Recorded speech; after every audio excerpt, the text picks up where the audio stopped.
Aku dulu berpikir aku meng-underestimate orang di luar Jawa itu bodoh. Bukan, gak ada kesempatan.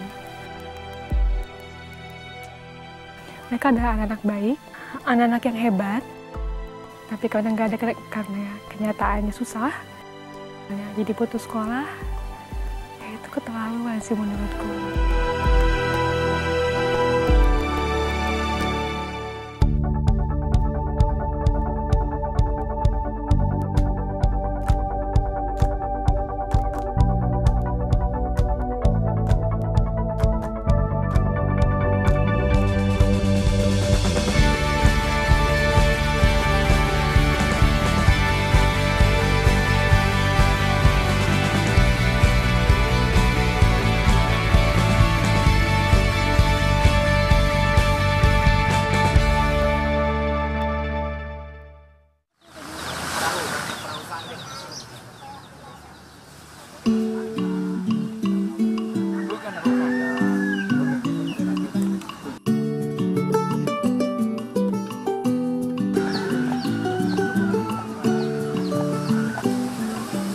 Itu sa kapal ni mga tao, makapay malatuang kita sa di Amerika, Argentina, Spanyol, may matuti tao. Malatuang kita, may talangay kapal, anak lebo. Nalato di balik papaga patoy pa. Diamo kapal na nenek mo yata. kapal na tumanda lapin na ko tumanda.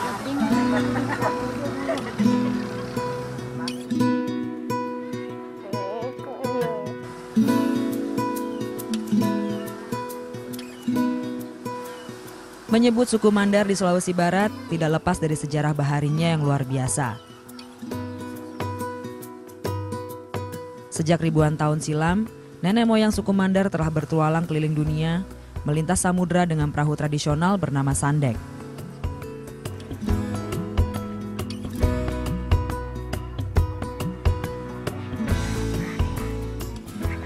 Kisah sandek dan pelaut yang ulung kini mungkin tinggal cerita bagi anak-anak Mandar.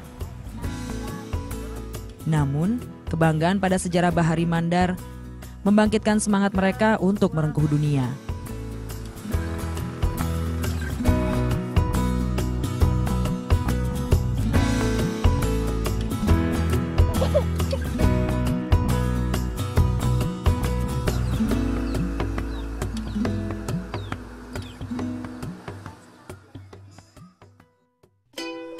Ini adalah katrol hasil karya murid-muridku di kelas 5. Memang tidak seperti katrol yang biasa kita lihat, karena yang ini terbuat dari kardus. Aku memilih katrol untuk mengenalkan salah satu jenis pesawat sederhana. Yang kecil simpan di tengah, terus diapit oleh yang 7 cm. Untuk membuat katrol dari kardus ini, anak-anak cukup membawa bahan sederhana. Kardus bekas, kertas, benang, penggaris, dan gunting. Murid-muridku selalu aktif jika bekerja sama dalam kelompok. Semua terlibat mengambil perannya masing-masing. Setelah katrol selesai, tinggal memasang bebannya.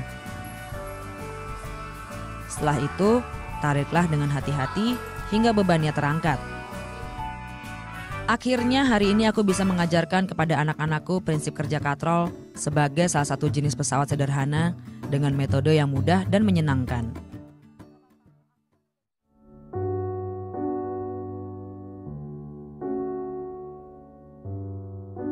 Dulu aku nggak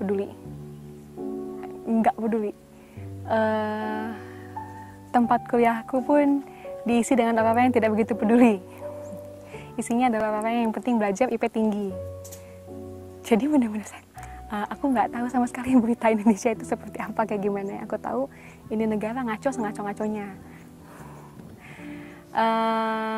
Setelah lulus kan langsung kerja juga kan, dan nggak tertarik juga gitu mengurusi negara ini bagaimana. Aku kerja sebaik-baiknya aku bisa.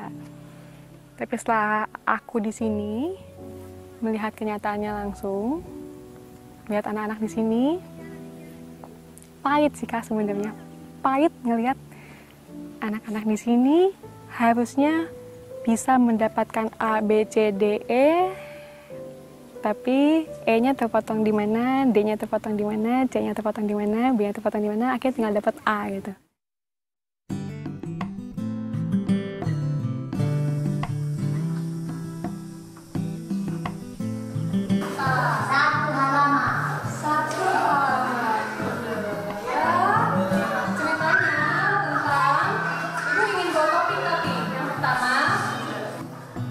Aku membiasakan anak-anakku membuat jurnal harian.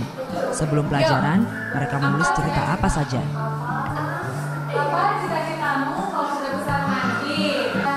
Hari ini aku minta mereka menuliskan 2 topik cerita.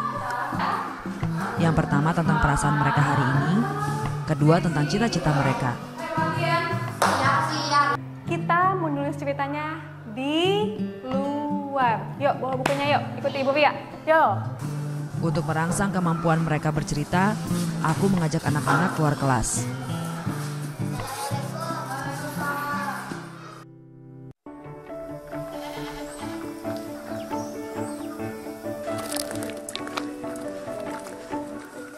Kami berjalan kaki bersama menuju Bukit Lolong di tepi jalan menurun ke Apoang.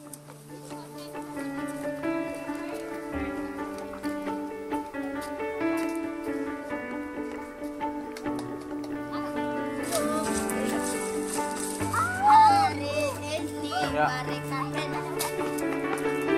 ini kakek.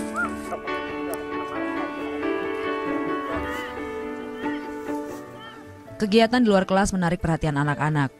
Ketika kami tiba di Lolong, masing-masing anak mencari tempat untuk menulis.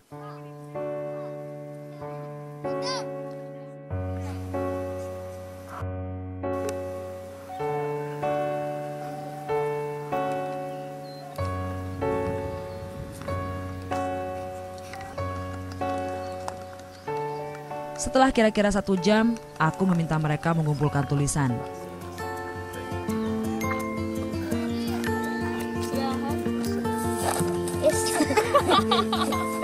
Rencananya nanti malam aku akan membaca dan membalasnya satu persatu. Kita apa-apa yuk. Betul.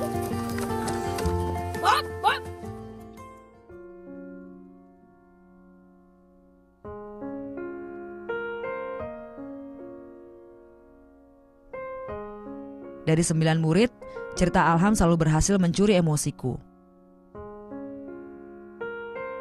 Di mataku, Alham anak yang tertutup, namun kemampuan menulisnya baik sekali. Alham bisa bersuara melalui tulisan.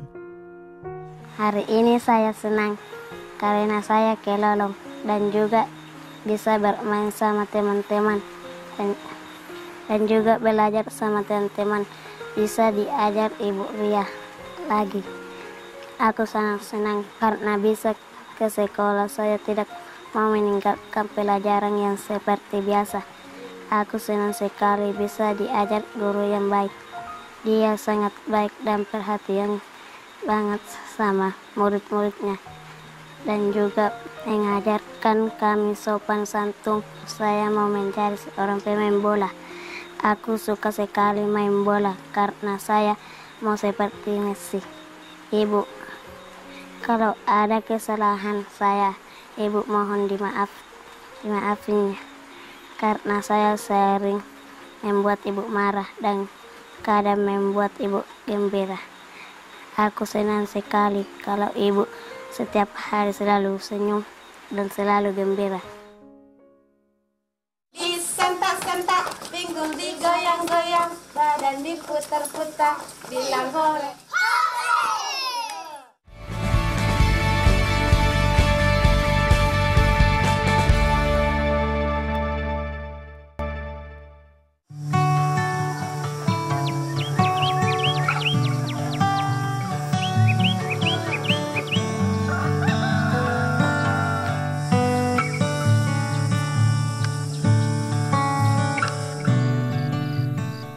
Hari yang baru kusambut kembali pagi ini.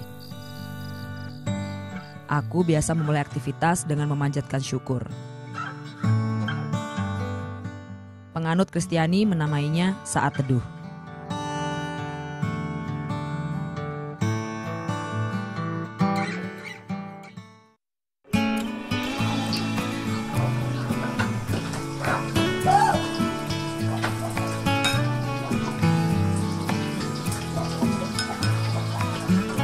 Ria Pesta Natalia, itulah namaku. Aku datang ke Dusun Pasau sebagai tamu biasa. Mau olahraga. Kita soal apa gak ada?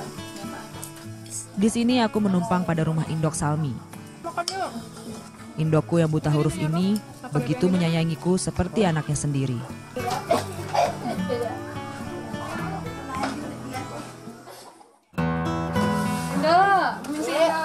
Aku seorang guru SD. Setelah menyelesaikan studi sarjana farmasi dan profesi apoteker di Institut Teknologi Bandung, aku pernah bekerja pada sebuah perusahaan farmasi. Kemudian, jalan hidup membawaku ke Pasau melalui Indonesia Mengajar, sebuah gerakan pengiriman tenaga guru ke pelosok tanah air. Ini adalah pengalaman pertama hidup dalam komunitas yang seluruh warganya berlainan keyakinan denganku.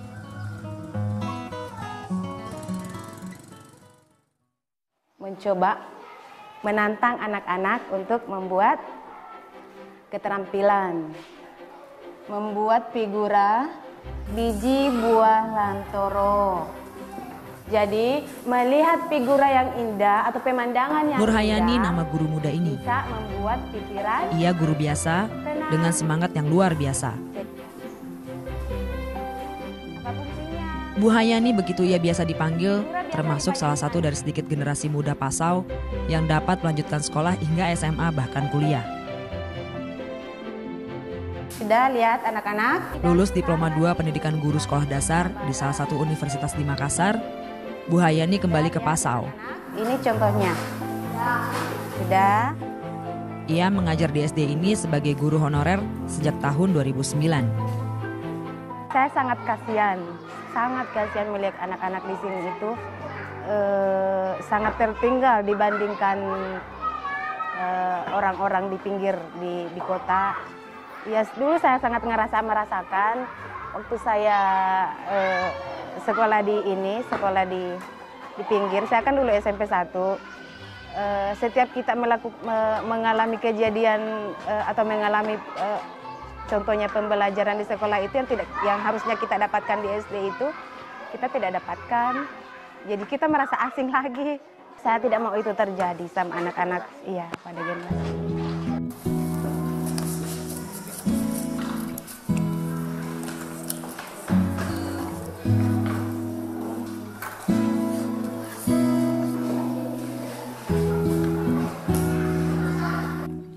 Sebagai salah satu generasi muda Pasau yang bisa mengenyam bangku perguruan tinggi, Bu Hayani menjadi sosok yang sangat dipercaya.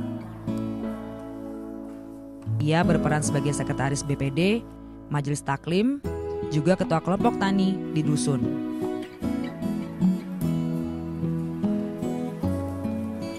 Semua dilakukan dengan sukarela.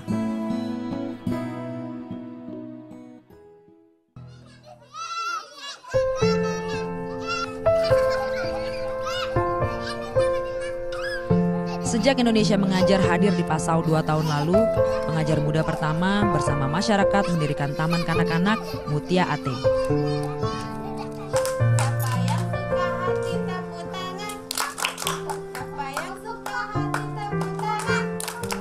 Bu Hayani mengajar di TK sekaligus menjadi kepala sekolah. Ia mengajar tanpa imbalan.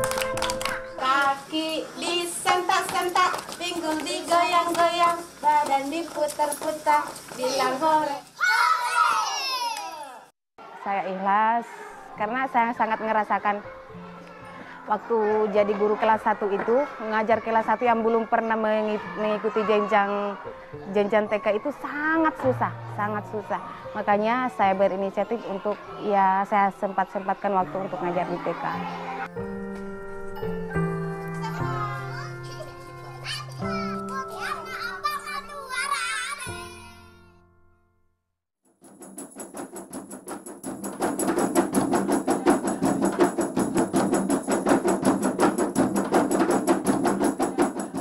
Inilah Parawana, kelompok rebana cilik Pasau.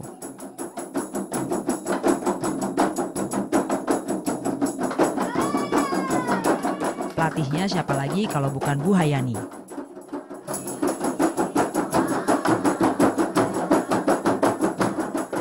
Anak-anak ini sebenarnya sudah memiliki keterampilan dasar bermain rebana. Bu Hayani hanya mengumpulkan mereka dan mengatur jadwal latihan. Sehingga dengan bakat yang ada, mereka bisa tampil di depan banyak orang.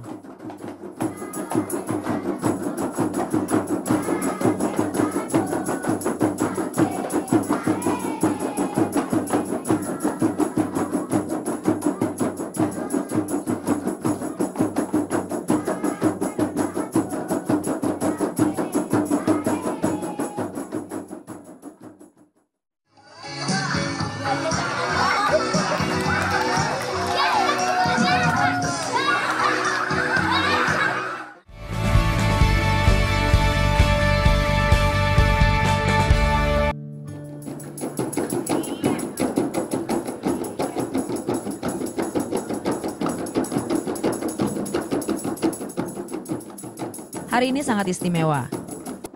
Sekolah kami mengadakan acara khusus untuk memperingati Hari Kartini, sekaligus mengenalkan budaya pada murid-murid melalui pakaian adat yang mereka kenakan. Ada yang mengenakan pakaian adat Mandar, Jawa, Bali, Nusa Tenggara, Papua, hingga dari bahan alam seperti janur. Arak-arakan ini diawali dari Dusun Apwang, kemudian bergerak menuju Jalan Raya, lalu berputar kembali menuju Dusun Pasau.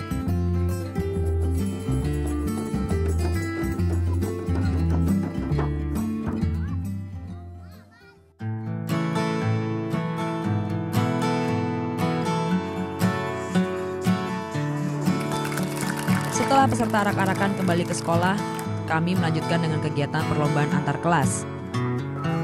Para jurinya sudah kami siapkan, terdiri dari guru-guru, perangkat desa, dan komite sekolah.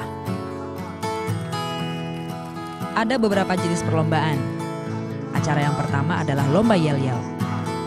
Selamat Hari Kartini, halo, halo. Sakala kanan kirimu, halo, halo. Kami dari kelas 5 mengucapkan selamat Hari Kartini. Selamat buat kelas 5. Acara kedua adalah lomba baca puisi. Kelas 1 dan 2 yang belum lancar membaca tidak mengutus wakilnya untuk lomba ini. Raden Ajeng Kartini, engkau bagai cahaya senja yang hadir memberikan penerangan. Namamu takkan mungkin dapat terlupakan. 1000 kata dalam satu ungkapan. Impianmu adalah harapanku di tengah kerasnya badai kehidupan.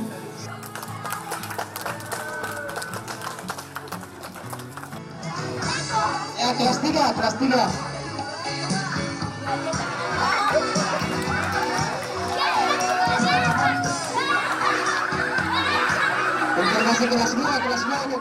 Suasana sekolah menjadi riuh ramai saat lomba peragaan busana dimulai.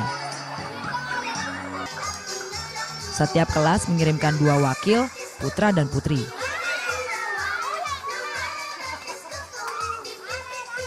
Tidak tampak rasa malu pada anak-anakku. Semua tampil penuh percaya diri.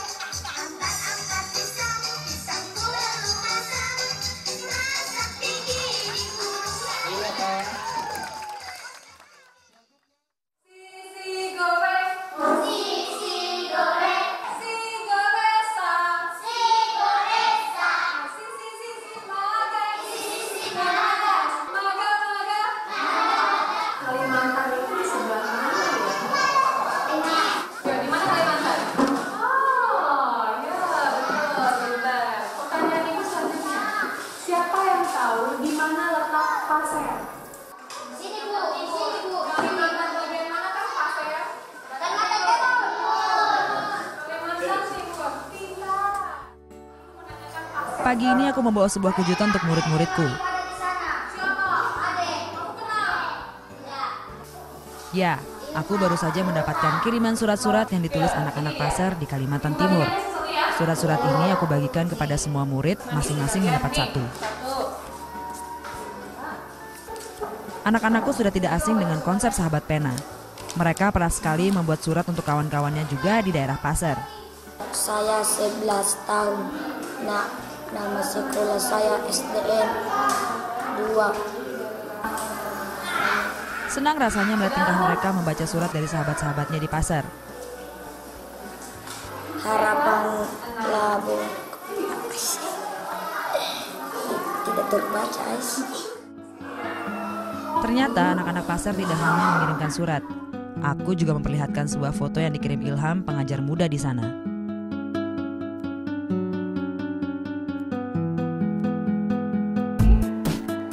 Selain foto, Ilham juga mengirimkan video. Isinya adalah kebersamaan murid-murid Ilham ketika belajar di alam.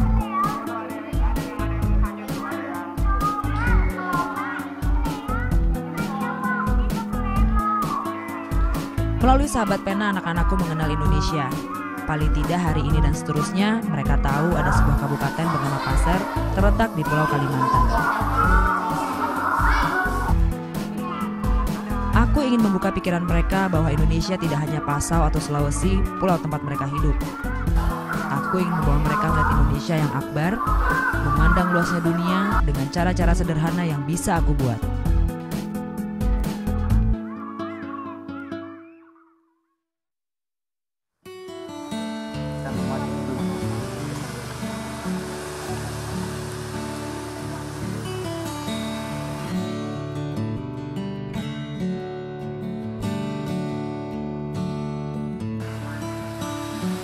Aku pernah mendengar cerita di dusun bahwa nenek moyang orang Pasau berasal dari pantai.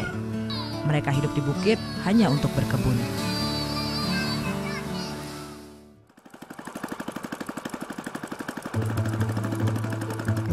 Cerita ini bukan kisah asal-usul semata, namun tentang membangun impian.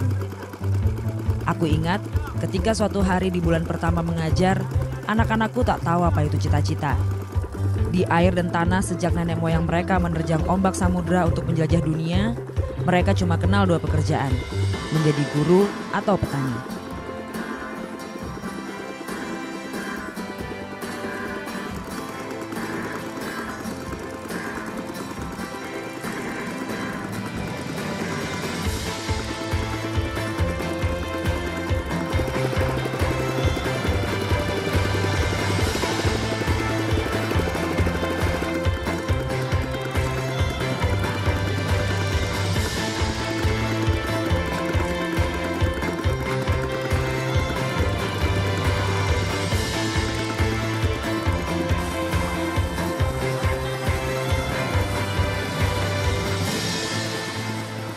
Aku ingin mereka merakit mimpinya sendiri. Seperti Sandek, mereka semua berani membentang layar impiannya sendiri. Dan karena dorongan semangat belajar yang kuat, karena kehausan akan ilmu pengetahuan, mereka berani mengarung dua samudera melihat dunia. Berjuang terus anak-anakku, putra-putri Pasau, meraih juara, menukik panggung dunia.